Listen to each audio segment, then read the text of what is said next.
welcome. My name is Valerie Nagala. I am a dog trainer in Southern Maine.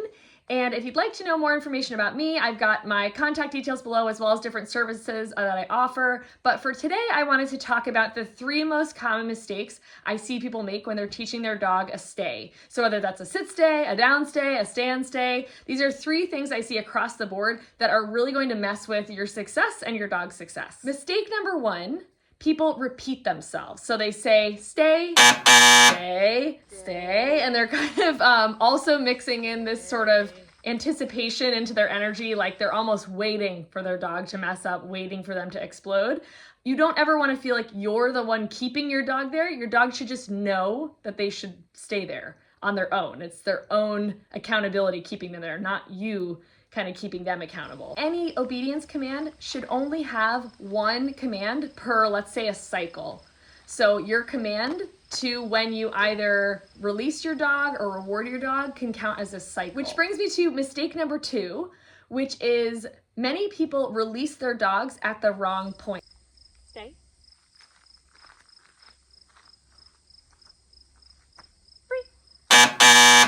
You don't want to teach your dog to release when you're the farthest point away in a stay, or it teaches them to anticipate that the farther you walk away, the more likely you are to release them. Instead, you should give your command, and then when you walk away, don't release or reward until you come back, so that your dog anticipates that when you go farther away, they have to wait until you come back to go anywhere. Which we're now at mistake number 3, which is not setting your dog up for success. And this is across the board in all of dog training. This is a mistake I see everywhere. But if you're working on a stay, same rules apply. If your dog is making mistakes more than 20% of the time, you're setting them up to fail.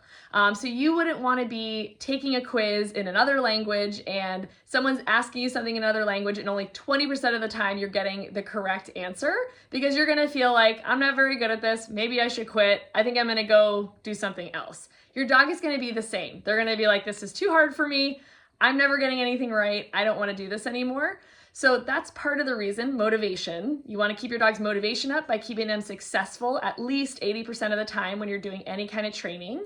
And then you also don't want to set them up to do something like a stay where they feel uncomfortable. Sometimes your dog knows exactly what you're asking, but they're like, I can't do this here. I don't feel safe here. I can't do this here. So you really want to make sure you're addressing those emotional issues before you're asking for accountability from your dog.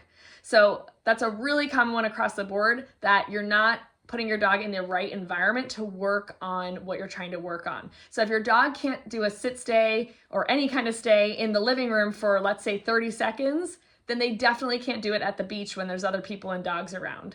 Or it's going to be very hard and they're going to be messing up a lot, which is only going to make them frustrated, unmotivated, and uninterested in doing stuff with you, because you keep making them frustrated and making them feel like they're not very good at their job.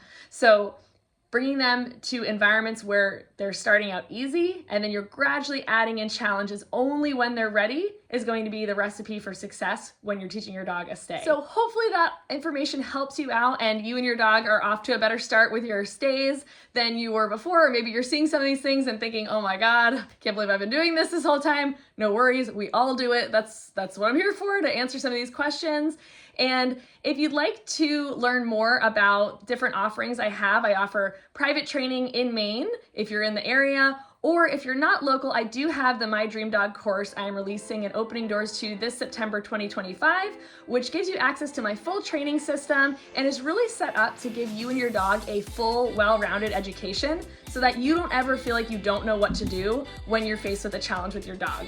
Because a lot of people think of dog training as, fix this mistake, I've got this mistake, how do I fix it? They think it's like a problem and solution, when really it's skill building. So just like you wouldn't send your child to kindergarten and then 5th grade and then 8th grade, you don't want to do that to your dog. You want to make sure they have all the foundation skills they need, and then you're going to continue to build those skills as they grow. So that's what this course does. Gives you a well-rounded education so that you can enjoy your dog on leash, off leash, in your house, and you're not feeling like there's constant problems and that you're always kind of playing whack-a-mole with all these random issues that come up.